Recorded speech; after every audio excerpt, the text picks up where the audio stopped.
اگلا سوال جو ایک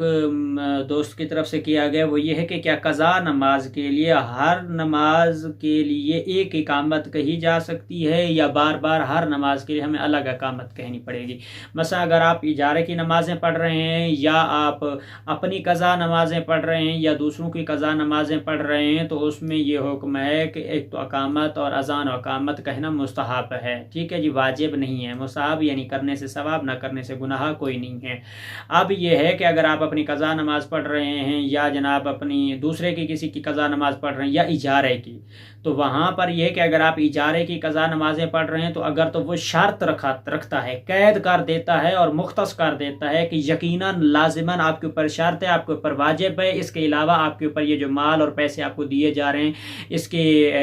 جو ہے مصرف کا استعمال اس شرط پر ہے کہ آپ ہمارے مرحوم کی نمازیں اقامت و اذان اور تمام مستحبات کے ساتھ ہی ادا کریں گے، تو پھر اس کے اوپر واجب ہے کہ پھر وہ اگر شرط قبول کرتا ہے تو پھر اس کے اوپر واجب ہے کہ پھر وہ اذان و اقامت اور تمام مستحبات کے ساتھ اس نماز کو قبول کرے گا، تو پھر اس کے اوپر پڑھنا واجب ہے۔ وَإِلَّا اگر شرط نہیں رکھی گئی ہے تو پھر بھی وہ اگر ایک ہی اذان و اقامت سے یا ایک ہی اقامت سے وہ پورے دن کی پڑھ لیتا ہے یا 10 دن کی پڑھ لیتا ہے، پھر بھی کوئی قباحت نہیں ہے، شرعاً کوئی اشکال نہیں ہے۔ اور اسی طرح کوئی انسان، کوئی خاتون یا کوئی ماں بہن بیٹی یا کوئی بھائی جو ہے کوئی مومن اپنی قضا نماز پڑھتا ہے تو اس میں بھی اگر وہ ایک دفعہ اقامت کہہ دیتا ہے یا ایک دفعہ اذان و اقامت کہہ دیتا ہے یا نہیں بھی کہتا تب بھی وہ اپنی نماز کو شروع کر سکتا ہے، اگر کہتا ہے تو تب بھی کوئی حرج نہیں، یا اگر ایک دفعہ بھی کہہ دیتا ہے تو تب بھی کوئی حرج نہیں، اس کی نماز جو ہے وہ ٹھیک ہے۔ اس کو بار بار پھر ظہر کے لیے الگ اقامت، عصر کے لیے الگ، مغرب کے لیے الگ، عشاء کے لیے الگ اور پھر صبح کے لیے اس کو الگ اقامت دینے کی ضرورت نہیں ہے۔ اگر دیتا ہے تو استحباب ہے، ثواب ہے کہ ہر نماز کے ساتھ اذان و اقامت مستحب ہے، استحباب ہے۔ اگر ثواب حاصل کرنا چاہتا ہے